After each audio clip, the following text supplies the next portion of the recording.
Hello everyone, here I am again in front of you all, and here I am with a new lesson which is from your same textbook, that is English Reader Flight, and this is Unit 4 Reading Section A, and the lesson name is The Eyes Have It.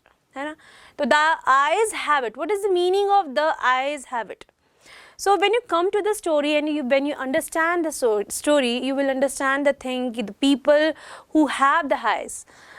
Actually sometimes they are not able to see so many things, or there are so many things they avoid, or they are not able to see like them. But the blind people who are not having such kind of capability to see the things from their eyes, they have a different and unique quality. The thing is that they sense something different. They see, or they sense, basically they sense the things which are around them, and they observe by smelling them, by feeling them. So the eyes have it. The people who are having eyes, how they behave, and the people, those who are not having eyes, how they behave. The basic difference between this. So let's start and first go through the audio part of this lesson, and we will go through the chapter and understand the explanation of this lesson word by word, sentence by sentence. So first go through the audio part of this lesson. Unit 4 Travel and Tourism. Reading A. The Eyes Have It. I had the train compartment to myself up to Ruhana. Then a girl got in. The couple who saw her off were probably her parents. They seemed very anxious about her comfort, and the woman gave the girl detailed instructions as to where to keep her things, when not to lean out of windows, and how to avoid speaking to strangers. They called their goodbyes, and the train pulled out of the station. As I was totally blind at the time, my eyes sensitive only to light and darkness, I was unable to tell what the girl looked like. But I knew she wore slippers from the way they slapped against her heels. It would take me some time to discover something about her looks, and perhaps I never would. But I liked the sound of her voice and even the sound of her slippers. Are you going all the way to Dehra? I asked.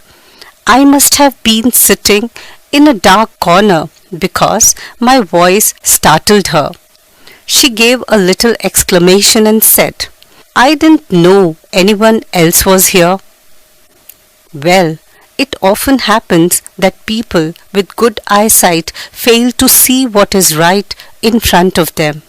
They have too much to take in, I suppose.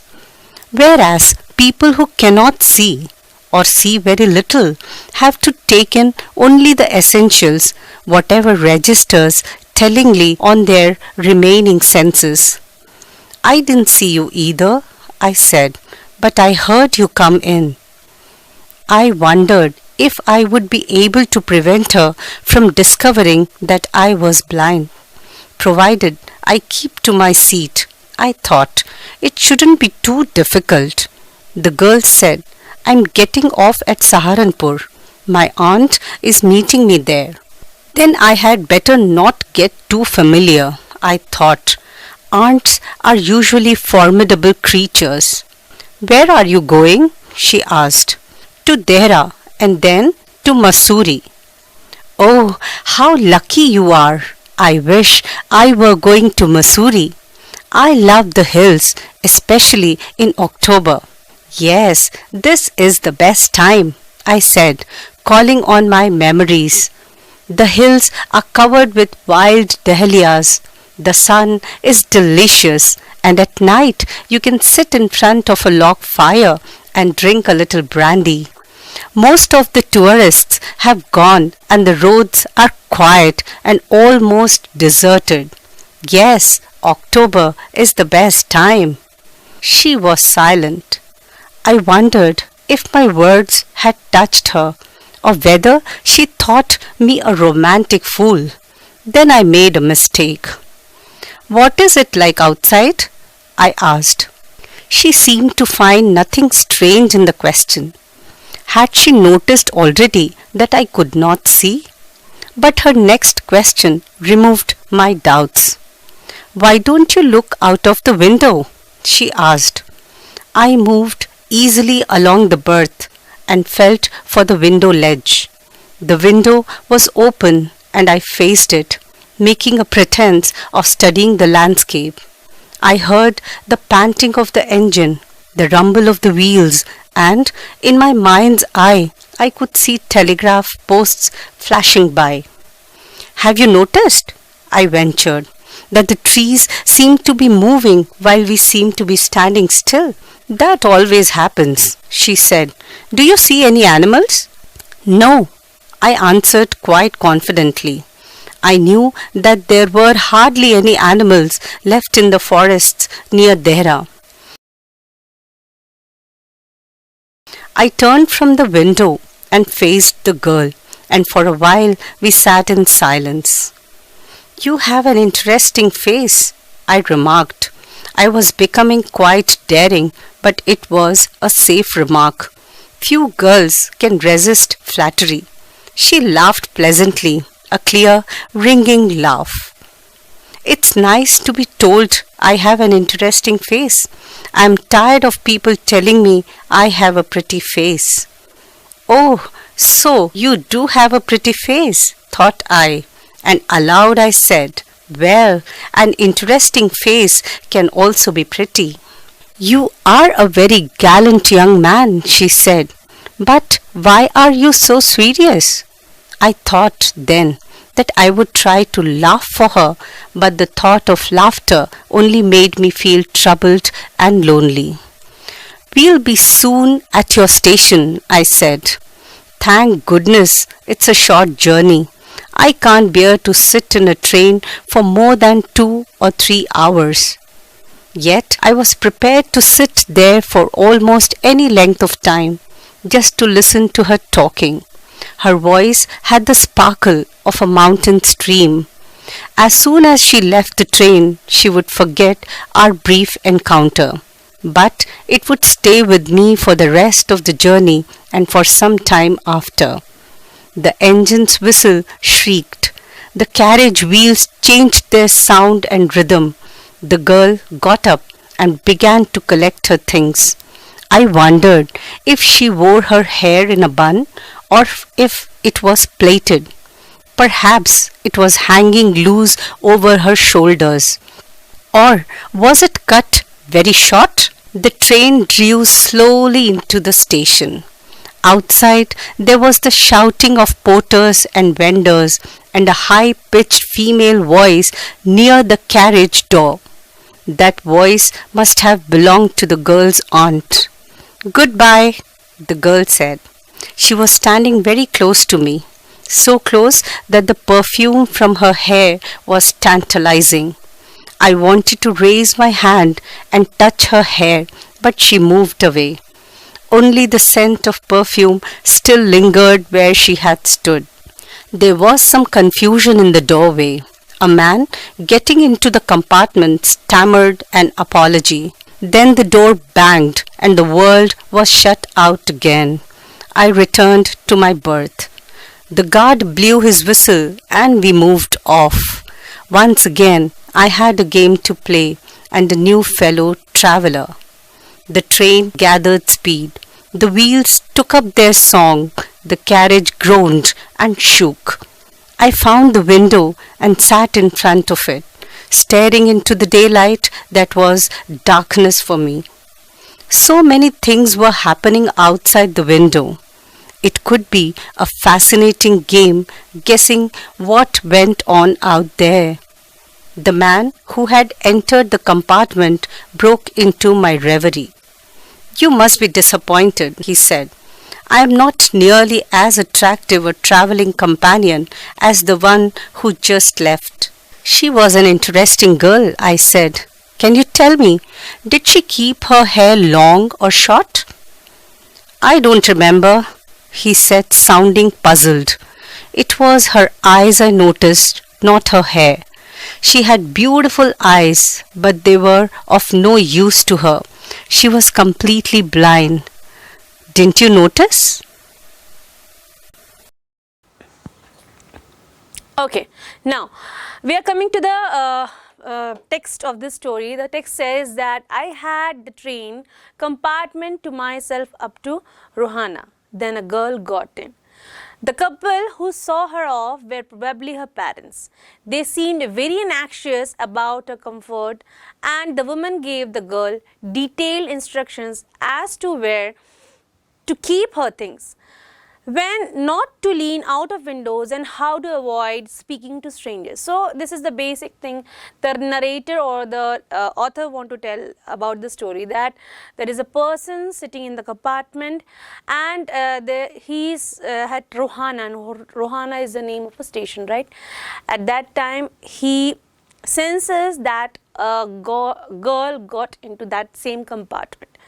The couple who saw her, matlab the couple who came to see of her, that couple probably maybe her parents, and they seemed very obnoxious, matlab they were frightened, and maybe the girl was this is the first time of girl that she was means traveling alone, right? So they're very uncomfortable because they are sending their girl alone to travel somewhere, right?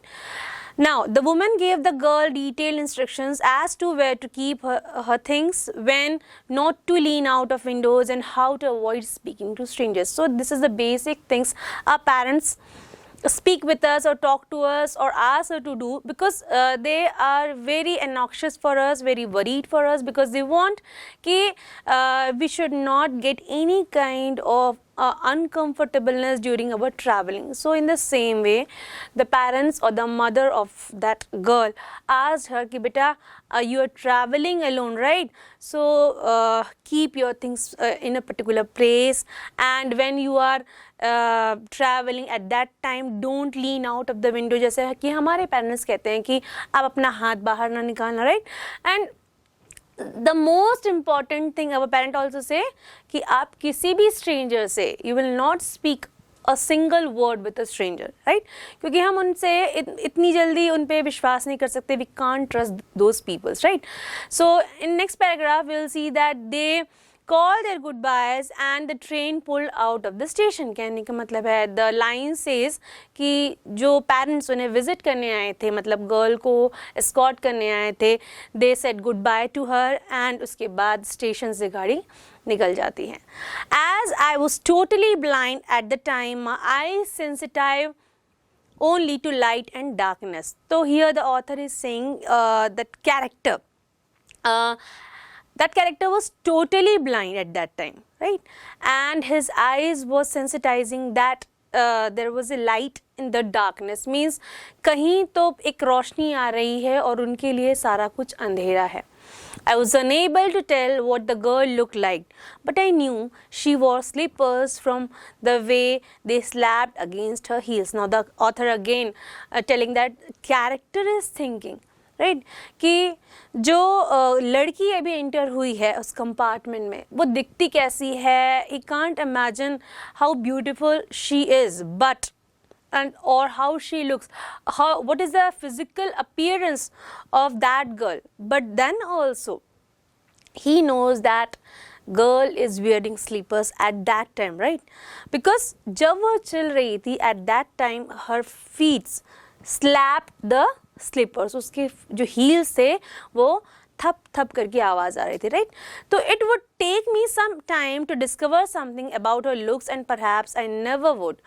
तो वो जो character है जो lead role पे है, the male person, वो कहते हैं कि इस चीज़ को सेंस करने के लिए मुझे शायद थोड़ा टाइम लगा कि I have noticed her physical appearance that how beautiful she is. Perhaps I never would, शायद मैं उतना कभी इमेजिन ही नहीं कर पाता कि that how beautiful she is, but I like the sound of her voice. क्यों? अब ऑब्जर्वेशन कहाँ से हुआ? When the girl talked with her parents at that time, that person heard the voice of that girl. So वहाँ से उसे sensation हुआ कि जिसकी इतनी मीठी सी आवाज़ है, the person would be beautiful, right? वो लड़की जो इतना स्वीट कह रही है, इतना स्वीट बातें कर रही है, बट ऑब्वियस कि वो बहुत ही ब्यूटीफुल होगी, right? And even the sound of her slippers. अब यहाँ पे एक बहुत बड़ी बात है कि मतलब it's kind of love and romance कि अगर आवाज़ अच्छी लग रही है तो वो स्लीपर का साउंड भी अच्छा लग रहा है. तो इट्स काइंड ऑफ फिक्शन वाली चीज़ बात आ रही है जो कि स्टोरी में हम देख रहे हैं. अब आगे हम देखते हैं कि इसके आगे होता है क्या स्टोरी, और रीड आउट करने के बाद फिर समझने की कोशिश करेंगे कि स्टोरी कहना क्या चाहती है. It would take me some time to discover something about her looks, and perhaps I never would. But I like the sounds of her voice and even the sounds of her sleepers. तो जैसे मैंने बताया कि वो एक fiction में जी रहा था कि मैं शायद इमेजिन ही नहीं कर पाता अगर मैंने उसकी आवाज़ नहीं सुनी होती, और उसके बाद जब उसने उसकी साउंड स्लीपर्स की इवन सुनी, साथ ही साथ उसकी वॉइस सुनी, तब उसने उसके फिजिकल अपीयरेंस को इमेजिन करना शुरू किया. And that time he feel that the lady or the girl sitting in front of him is so beautiful, right? Are you going all the way to Dehra? I asked. Now the conversation between both of them started, and the man asked to the lady or girl ki where are you going? Are you going all the way to Dehra? Dehra means Dehradun, right? Now, I must have been sitting in a dark corner because my voice startled her. She gave a little exclamation and said, I didn't know anyone else was here. So, he was saying कि मैं शायद dark corner में बैठा था, that's why that girl didn't recognise me. And जैसे ही उस लड़की ने मेरी आवाज़ सुनी, she was little bit surprise कि अरे who is sitting here, is anyone there other than her who is sitting in the same compartment with her. तो शायद उसने जाना ही नहीं था या देखा ही नहीं था कि सेम कंपार्टमेंट में, सेम सीट में आगे आमने सामने है ना, पैरेलली कोई दूसरा एक व्यक्ति भी बैठा हुआ है, राइट? तो इसलिए वो थोड़ा सा रुकी, एक्सक्लेमेशन मतलब थोड़े से उसके भाव चेंज हुए. एंड उसने कहा, she said I didn't know anyone else was here. मुझे नहीं पता था कि that someone else is also here who has joined me, right? Well, it often happens that people with good eyesight fail to see what is right in front of them. They have too much to take in, I suppose. तो यहाँ पे एक sarcasm था, और sarcasm ये था कि जो ऑथर का कैरेक्टर है, द बॉय और द मैन, वो कहते हैं कि हाँ ऑफ कोर्स जिन लोगों के पास आंखें होती हैं वो उनकी आई साइट जो है ब्लाइंड लोगों से थोड़ी सी फेल कर जाती है, क्योंकि उनके पास शायद लेने के लिए इतना कुछ होता है या देखने के लिए इतनी सारी चीज़ें होती हैं कि वो कुछ चीज़ों को क्या करते हैं, छोड़ देते हैं. They miss some things, right? Whereas people who can not see or see very little have to take in only the essential. या हम कह सकते हैं जो पीपल थोड़ा कम देख सकते हैं, और the people who are blind, they take only the essential things, right? Whatever registered tellingly on the remaining senses. कहने का मतलब ये है कि because their sensation of eyes is not working properly, that's why उनके जो बाकी के sense organs जो काम कर रहे हैं, right? वो रजिस्टर करते हैं जिन चीज़ों को कि उनके सराउंडिंग में कौन से लोग हैं, क्या क्या चीज़ें हो रही हैं. सो केवल उन चीज़ों को वो नोटिस करते हुए क्या करते हैं, उन चीज़ों को रजिस्टर करते हैं. और इसलिए जो ब्लाइंड पीपल होते हैं, they are more able to notice the thing other than the people who are having eyes. So I didn't see you either, I said, but I heard you come in. तो इधर जो character है वो कहते हैं कि मैंने भी तुम्हें एक्चुअली देखा नहीं था, बट मैंने तुम्हें यहाँ पर सुना था, इसलिए मैं जानता हूँ कि you are sitting here. I wondered if I would be able to prevent her from discovering that I was blind, provided I keep to my seat. I thought it shouldn't be too difficult. The girl said, I am getting off at Sharanpur. My aunt is meeting me there. तो यहाँ पे जो लड़का है वो थोड़ा सा क्या होना चाह रहा था, वो थोड़ा सा अपने आप को कूल दिखाना चाह रहा था, या वो ये चाहता था बिकॉज शायद उसकी एज उस कैरेक्टर की ऐसी थी कि वो नहीं चाहता था कि जो उसमें लूप होल्स तो नहीं कहना चाहिए, कमियां कहनी चाहिए, राइट? उसकी फिजिकल अपीयरेंस में जो कमियां हैं, बिकॉज उसकी आई साइट उतनी अच्छी नहीं थी शायद, तो वो लड़की उस चीज़ को नोटिस करे. Because as you all know all you are teenagers, तो एक अट्रैक्शन काइंड ऑफ थिंग आप लोग ऑब्जर्व करते होंगे इस एज में. तो same thing she was noticing and feeling, and at that time he was thinking कि please ये लड़की कभी भी मतलब अभी जब तक बैठी है ये कभी ऑब्जर्व ना कर पाया कि I am blind, इसलिए वो इस तरीके से वो बातें कर रहा था. Then I had better not get too familiar, I thought. Ants are usually formidable creatures. तो लड़की कहती है कि एक्चुअली मैं शरणपुर निकल रही हूँ और शरणपुर मेरा डेस्टिनेशन है, वहाँ पे मुझे मेरी आंट विजिट करने आएंगे. It mean she will come and escort me and take me, right. तो यहाँ पे वो बताती सारी डिटेल्स देती है कि मुझे कौन लेने आएगा. तो यहाँ पे वो जो कैरेक्टर है, मेल कैरेक्टर है, वो सोचता है कि बेहतर यही होगा, it is better to stay away from the aunts, because जो आंट्स होती हैं they are usually formidable creatures, मतलब बहुत डरावनी टाइप की क्रिएचर्स होती है. Where are you going, she asked. तो यहाँ पे नाउ द गर्ल आस्क्ड कि where are you going, to Dehra and then to Mussoorie. तो यहाँ पे वो कहते हैं, मतलब the male character, he said कि एक्चुअली ही रिप्लाइड, राइट. वो कहते हैं कि मैं तो देहरा जा रहा हूँ और उसके बाद I will go to Mussoorie. Oh, how lucky you are. I wish I were going to Missouri.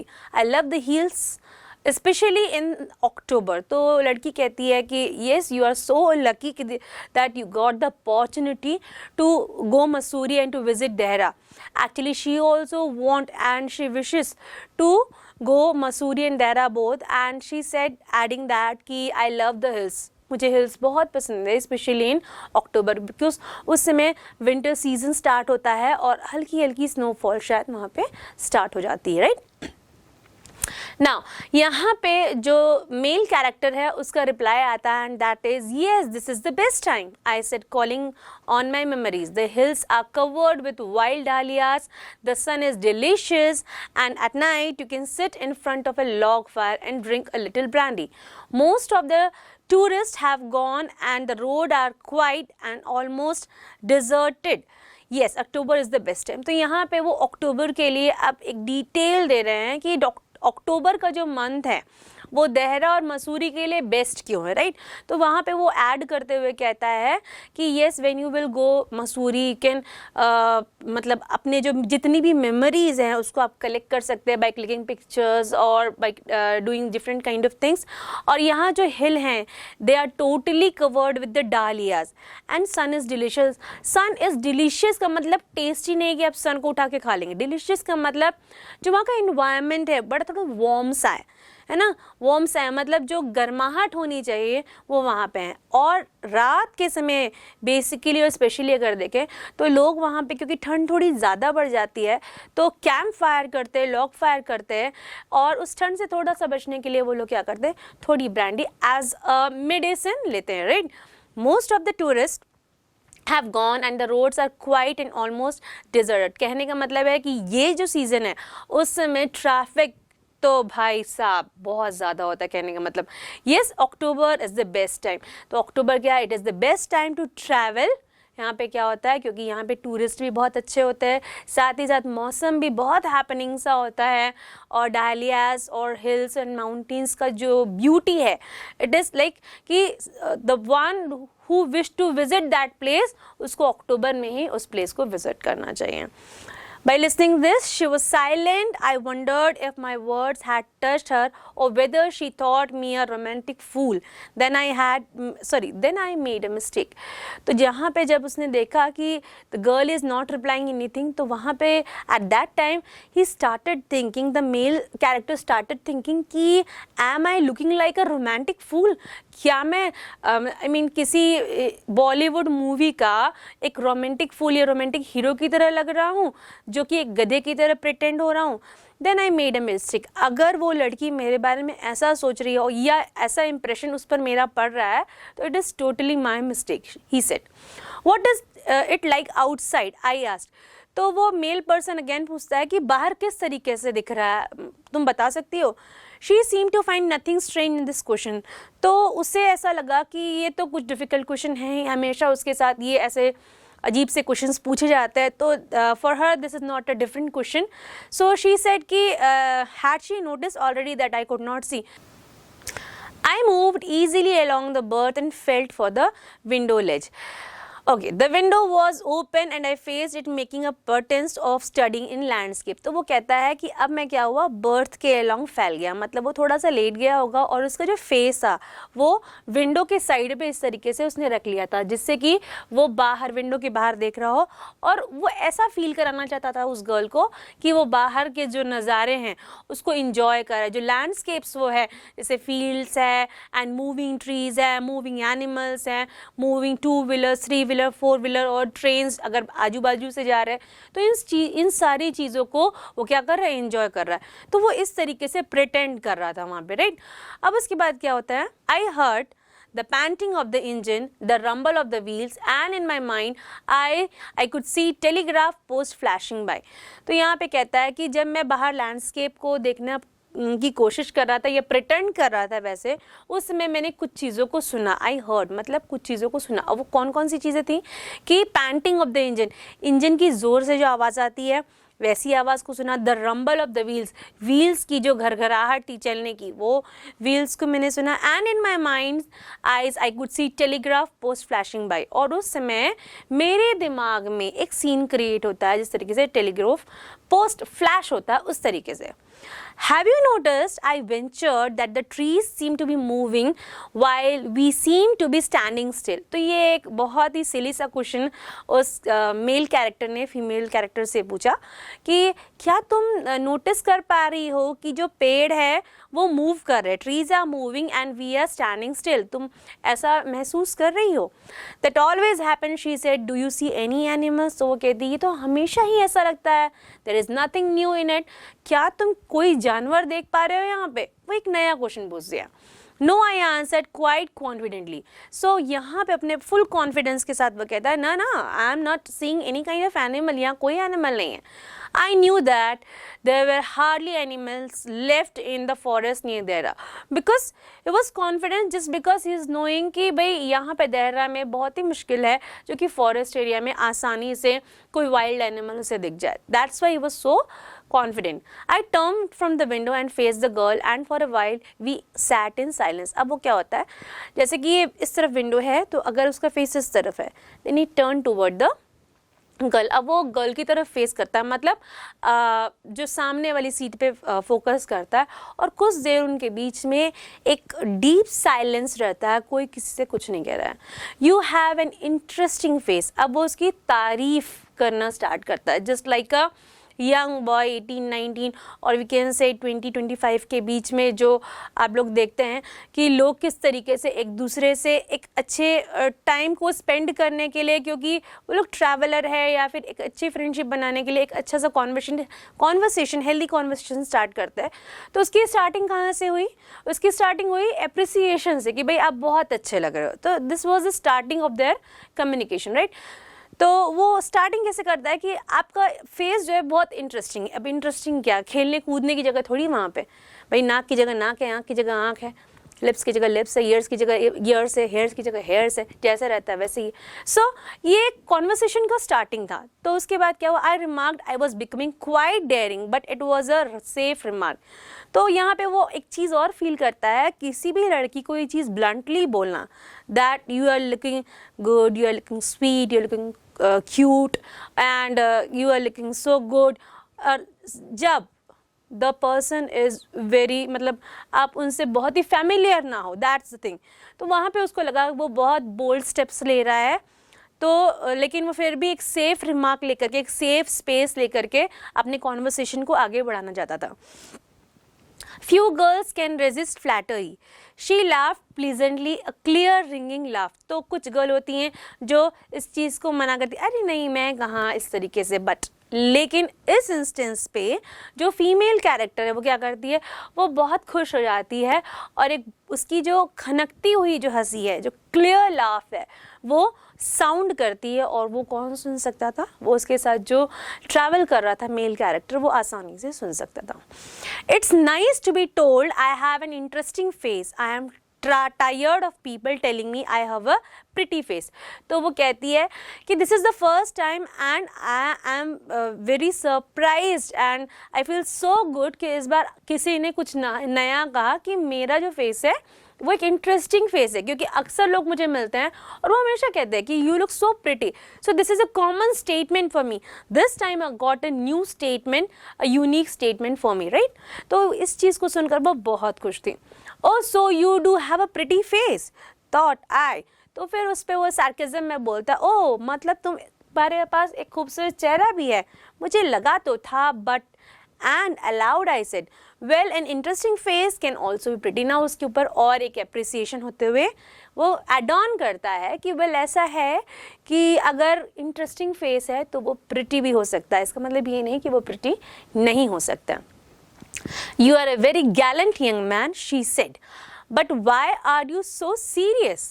तो यहाँ पे अब लड़की भी थोड़ा सा जो ओपन अप है वो हो गई है और वो कहती है कि आप जो हैं एक बहुत ही बोल्ड यंग मैन है, तो लेकिन आप इतने सीरियस क्यों रहते हैं. I thought then that I would try to laugh for her. At that time that young man was thinking कि अब मैं उस पर हंस दूँ करके, but the thought of laughter only made me feel troubled and lonely. तो यहाँ पे उसने सोचा कि इस सीन में अगर मेरी हंसी निकलती है, राइट, अगर मैं उसके स्टेटमेंट पे हंसता हूँ तो यहाँ पे वो बहुत एम्बैरेस हो जाएगी, राइट. तो यहाँ पे जो हमारा कॉन्वर्सेशन अभी स्टार्ट ही हुआ है वो कहीं ना कहीं क्या हो जाएगा, होल्ड हो जाएगा. We all soon be at your station, I said. तो यहाँ पे लड़का उसे बताता है कि तुम्हें पता है अब हम आपके स्टेशन पहुँचने वाले हैं, राइट. तो thank goodness it's a short journey, I can't bear to sit in a train for more than 2 or 3 hours. वो कहती है कि सबसे पहले वो गॉड को थैंक्स करती है और वो कहती है कि thank God it's a short journey, बहुत अच्छा हुआ कि बहुत छोटी जर्नी थी, because it is I am not able to bear such kind of journeys और ट्रैवलिंग, बिकॉज मैं ज़्यादा देर ट्रैवल नहीं कर सकती. More than 2 to 3 hours it is not possible for me to travel, right. Yet I was prepare to sit there for almost any length of time just to listen to her talking. यहाँ पे भी थोड़ा सा romantic touch देते हुए जो author ने एक लाइन लिखी है कि वहाँ पे वो जो लड़का है, वो मेल कैरेक्टर है, वो सोचता है कि मैं तो यहाँ पे कितनी लंबे समय के लिए बैठ सकता हूँ, जब तक वो बोलती रहेगी मैं सुनता रहूँगा. तो this is a kind of Bollywood I can say जो डायलॉग होता है वैसे ही कुछ है. Her voice had the sparkle of a mountain stream. As soon as she left the train, she would forget our brief encounter, but it would stay with me for the rest of the journey and for some time after. तो यहाँ पे वो add on करता है कि जो उसकी आवाज़ है, जो बहुत ही मीठी, जो वॉइस है उसकी बहुत ही मीठी वॉइस थी, वो एक स्पार्कल माउंटेन की तरह है. स्पार्कल माउंटेन स्ट्रीम मतलब जो नहर है जो माउंटेन के पत्थरों से टकराते हुए गिरती, तो जैसी वो आवाज़ खनकती हुई निकलती है, एट द सेम काइंड उसकी भी आवाज़ वैसी खनकती हुई आ रही थी. एंड ही ऑल्सो एडेड कि मतलब ये चीज़ें वो गर्ल से शेयर नहीं कर रहा, बट अपने मन में ही सोच रहा है कि जैसे ही ये गर्ल जो है इस ट्रेन से उतर जाएगी, वो शायद हमारे बीच के इस कॉन्वर्सेशन को, ये इस मीटिंग को वो भूल जाएगी, इस एनकाउंटर को भूल जाएगी. बट ये जो हमारा एनकाउंटर है ये मेरे साथ इस पूरी जर्नी रहेगा, और यह हो सकता है कुछ दिन बाद तक भी ये मेरे साथ एक मेमोरी बन के मेरे साथ रहेगा. The engine whistle shrieked, the carriage wheels changed their sound and rhythm. The girl got up and began to collect her things. तो अब एक सिचुएशन आती है जिसमें ये बताया गया है कि जो इंजन का है वो विसल करती है, मतलब स्टेशन आने वाला है. अब जो ट्रेन स्पीड में चल रही थी, जो पेस था उसकी वजह से जो साउंड आ रहा था, अब क्योंकि इंजन जो व्हील्स की स्पीड है वो स्लो हो गई है, अब वो साउंड थोड़ा चेंज हो गया है ना, उसका रिदम भी चेंज हो गया है. तो girl got up and begin to collect the things. अपने सारे एसेंशियल्स उसने क्या किए, कलेक्ट कर लिए कि भाई अब मेरा स्टेशन आ गया है, so I have to go. I wondered if she wore her hair in a bun or if it was plated. तो यहाँ पे वो ना ही इज़ इमेजिनिंग कि उस लड़की के खूबसूरत बाल लंबे होंगे, स्ट्रेट होंगे, उसने बन बना के रखा होगा या उसने चोटी डाली होगी. So he is imagining all this rubbish things, ठीक है. Perhaps it was hanging loose over her shoulders और was it cut very short. अब उसके आगे वो भी सोचता है कि शायद उसके जो बाल है वो खुले होंगे उसके कंधों तक, जस्ट लाइक मी. अभी थोड़े से बड़े हो गए हैं, कोई बात नहीं, ओके. जस्ट लाइक हर शोल्डर्स, और वॉज इट वेरी शॉर्ट, या हो सकता है वो बहुत शॉर्ट होंगे, उसके बाल जो है बहुत मतलब just like a boy cut है ना, वैसे हो सकते हैं. The train drew slowly into the station. Outside there was the shouting of porters and vendors and a high-pitched female voice near the carriage door. The voice must have belonged to the girl's aunt. अब क्या होता है, station आ गया. अब जैसे ही station आता है, आपने सुना होगा बहुत सारे वेंडर्स आते हैं, they want to sell their things to the customers और the travellers so that they can earn money. तो वैसे ही वहाँ पे बहुत सारे पॉटर्स आ गए थे, बहुत सारे वेंडर्स आए थे. They are offering their things in so that the person can take the things and they give money to them. तो यहाँ पे वो इस तरह की चीज़ों को सेंस कर रहा था and was able to hear those things. Carriage के डोर के बाहर किसी फीमेल की बहुत तेज़ वॉइस आती है. Eight that time he imagine कि हो ना हो, may be she is the only lady or the aunt who came to visit the girl and take her with her. तो यहाँ पे वो समझ गया था कि वो आंट आ गई हैं जो इस लेडी को या इस गर्ल को अपने साथ ले जाने के लिए आई हैं. Good by the girl said. अब जब भी हम किसी से इम्पार्ट होते हैं, राइट, तो हम क्या कहते हैं, goodbye. In the same gesture उसने भी गुड बाय कहा उस मेल कैरेक्टर को और वो जाने लगी. She was standing very close to me, so close that the perfume from her hair was tantalising. तो यहाँ पे वो अगेन एक थोड़ा सा रोमांटिक टच देते हुए ऑथर ने कहा है कि वो मेरे इतने पास खड़ी थी कि मुझे उसके बालों की खुशबू आ रही थी और उसका जो परफ्यूम था, राइट, वो मुझे टेंटलाइज कर रहा था. मतलब मुझे बहुत अच्छा लग रहा था, right. I wanted to raise my hand and touch her hair but she moved away. वो चाहते थे कि वो अपने हाथों को बढ़ाए और उनके बालों को हाथ लगाए, लेकिन तब तक वो जा चुकी थी. Only the scent of perfume still lingered where she had stood. Now he is saying वो तो जा चुकी थी बट उनकी खुशबू जो थी, राइट, उनके परफ्यूम की खुशबू थी, वो अभी भी उस केबिन में या उस जहाँ पे वो लोगों की सिटिंग अरेंजमेंट थी वहाँ पे केवल उनकी खुशबू रह गई थी. There was some confusion in the doorway. A man getting into the compartment stammered an apology. Then the door banged and the world was shut down again. तो यहाँ पे वो बताते हैं कि मुझे ऐसा लगा कि कॉरिडोर में या जहाँ से सारे ट्रैवलर्स निकलते हैं वहाँ पे थोड़ा कन्फ्यूजन है और एक आदमी अंदर आ रहा है, राइट, और उसमें वो स्टैमर्ड मतलब हकलाना, वो हकलाते हुए अपॉलॉजी मतलब सॉरी कहते हैं. और देन द डोर बैंग, तभी क्या होता है कि डोर के बंद होने की आवाज़ आती है और मेरे लिए दुनिया फिर से अंधेरी हो जाती है, right. I return to my berth. वो शायद उस समय खड़ा होकर के उस गर्ल को गुड बाय कह रहा होगा. वो कहता है कि मैं वापस अपने बर्थ पे आके बैठ जाता हूँ. The guard blows his whistle and we moved off. और मुझे जैसे ही सुनाई देता कि गार्ड ने फिर से विसल बजा दी है कि अब हमें स्टेशन से जाना है, तो उस समय गार्ड जाता है और हम आगे, हमारी जो ट्रेन है वो आगे चलने लगती है.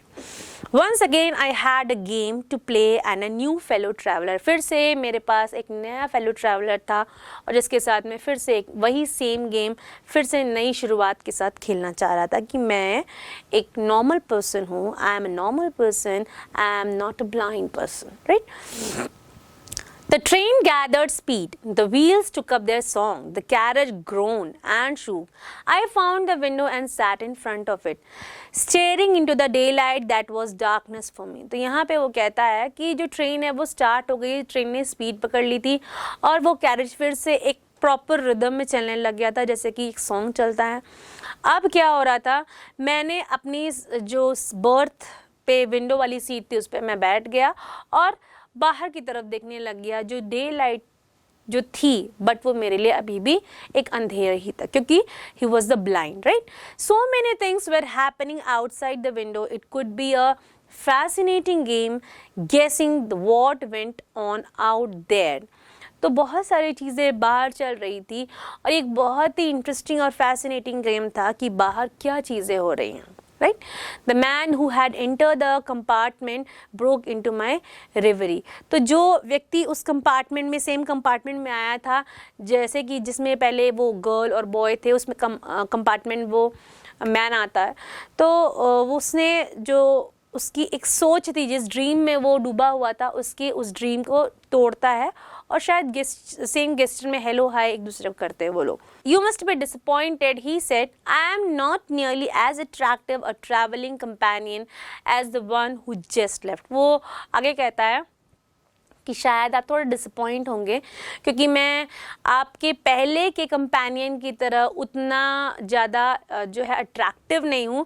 So I am really very sorry for that. तो she was a interesting girl. तो यहाँ पे जो मेल कैरेक्टर है वो कहता है कि she was an interesting girl, वो बहुत इंटरेस्टिंग लड़की थी. I said can you tell me did she keep her hair long और शॉर्ट. तो बोलता है कि अभी भी वो उनके हेयर्स में ही उलझा हुआ था कि उसके हेयर्स किस तरीके से होंगे. तो वो सेम क्वेश्चन पूछता है कि क्या आप मुझे बता सकते हैं किस तरीके से उसने अपने बालों का रखा हुआ था. तो वो कहता है I don't remember. He said sounding puzzled. बोलता है मुझे याद नहीं है कि उन्होंने अपने बालों को किस तरीके से रखा था, but it was her eyes I notice. लेकिन मैंने उनकी आँखों को नोटिस किया था, नॉट हर हेयर, उनके बालों को नहीं.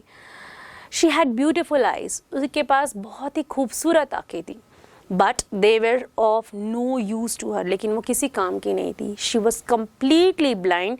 वो पूरी तरीके से जो थी ब्लाइंड थी. Didn't you notice. क्या तुमने ये चीज़ नोटिस नहीं की थी. और इतना क्या करके ये लेसन यहीं ख़त्म हो जाता. I hope you understand the lesson.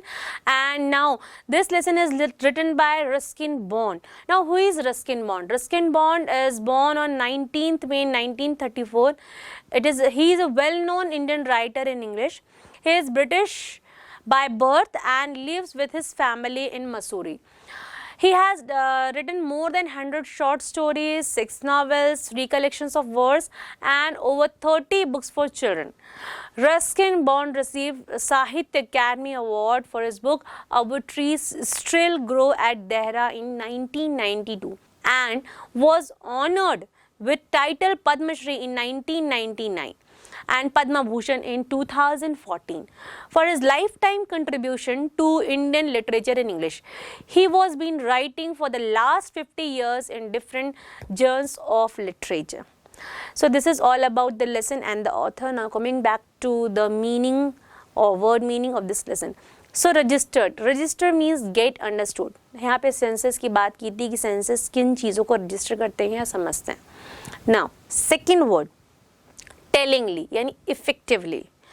Formidable, inspiring fear or respect. Making a pretense, acting, flattery. Excessive praise. Gallant, brave और heroic, जैसे मैंने boldly कहा था, right? Encounter means meeting बताया था मैंने. Shrieked मतलब made a high pitch piercing sound. Tantalizing means causing desire and excitement, मतलब बहुत ही ज़्यादा desirable होना और थोड़ी excitement को बढ़ाना, right? स्टैम्बर मतलब हकलाना. Spoke with difficulty. रिवर मतलब प्लीजेंट ड्रीम लाइक थॉट्स. तो मैंने बताया था कि वो बाहर मतलब विंडो के उस तरफ देख रहा था जो मेल कैरेक्टर था. तो उसके रिवर को मतलब प्लीजेंट ड्रीम को किसने ब्रोक किया था. जो नया स्ट्रेंजर या जो नया कंपेनियन था जो उस कंपार्टमेंट में उसको ज्वाइन करता है. That companion broke his reverie. Pretense, a behavior that makes someone believe something that is not true. And ventured means risk saving something. So this is all about the word meaning of this lesson. Now coming to the comprehension of this lesson.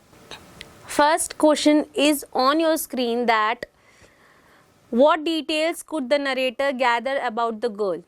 So the details that narrator could gather about the girl was she was going to Sharanpur to meet her aunt and that she was beautiful. मतलब वो शरणपुर जा रही थी अपनी aunt से मिलने के लिए और वो बहुत खूबसूरत थी. Second question is on your screen. The girl was startled to hear the narrator's voice. Why was she startled? तो वो थोड़ी सी डर गई थी या थोड़ी घबरा गई थी. गर्ल क्यों घबरा गई थी.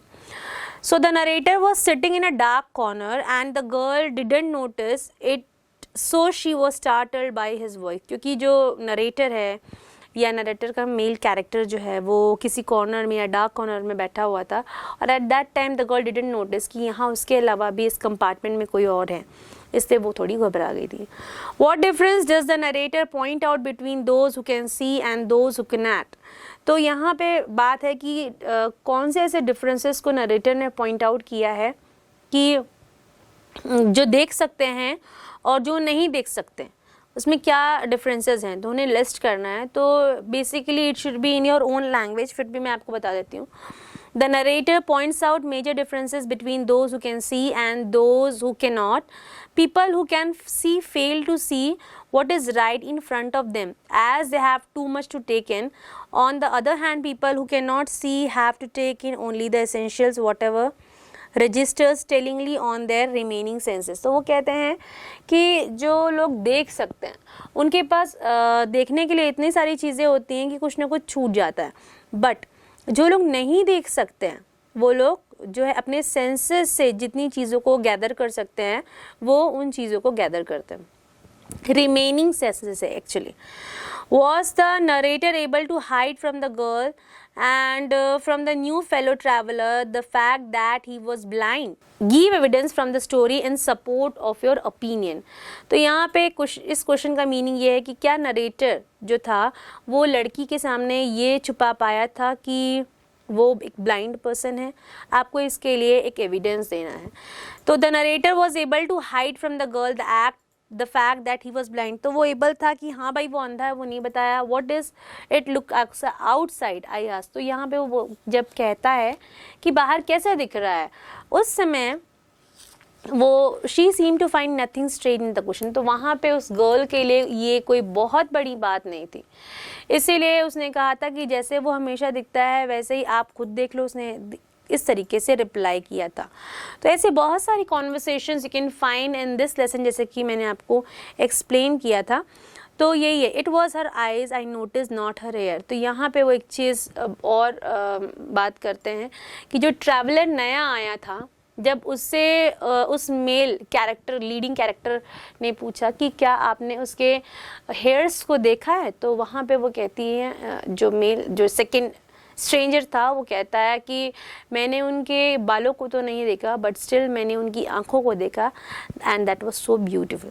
Right now last question, whose voice does the narrator hear when the girl board the train and gets off the train. तो किसकी आवाज़ नरेटर ने सुनी थी जब ट्रेन पे गर्ल आई थी और जब वो उतर रही थी. तो सबसे बड़ी बात, जब गर्ल ट्रेन में आई उसी सेम कंपार्टमेंट में, एट दैट टाइम ही heard the voice of her parents and her sleepers. Right, and her parents were instructing her कि भाई आप ऐसा मत करो, ऐसा करो. Right, and the time when she get off from the train, at that time she heard a female, might be her aunt, she was standing near the carriage door. Right, so इस तरीके से हमारे question answers we have completed. Vocabulary part में आते हैं. Vocabulary part, write down the word phrases used by the author to describe the sound mention in the lesson. तो first sound है sound of slippers. किस तरह की आवाज़ आ रही थी? Slapped. Right, the girl's laugh pleasantly, clear ringing. Right, the whistle of the train shrieked, carriage groaned and shook, wheels tha rhythm, engine a rhythm, the aunt voice है high pitched female voice. Okay, now you have to make sentences in your own word by of these phrasal verbs. So first word is take in. So the sentence may be, I want to go to Mahabaleshwar and take in a beautiful view. Call on, I often call on my uncle. Get off, she got off the train at Kolaba station. See off, my sister saw me off at the airport. She turned from the right. Break into, he break into our conversation and told us good news. So this is all about this lesson. I hope you understand the lesson and we will meet in the another lesson from the same textbook. Thank you so much and take care.